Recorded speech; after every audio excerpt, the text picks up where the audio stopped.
ഇതിൻ്റെ പിന്നിൽ രാഷ്ട്രീയമായ ലക്ഷ്യത്തോടു കൂടി നടന്ന ബാഹ്യ ഇടപെടലുകൾ ഈ പൂരം അലങ്കോലപ്പെടുത്തുന്നതിൻ്റെ പിന്നിലുണ്ട്.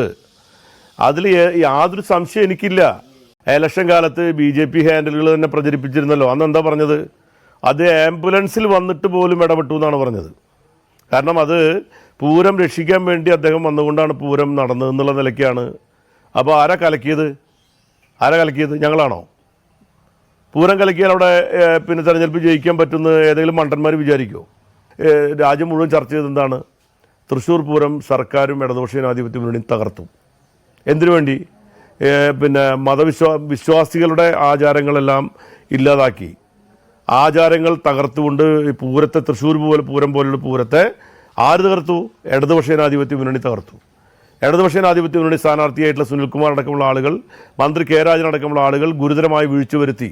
ഇതൊക്കെയല്ലേ പ്രചരിപ്പിച്ചത്?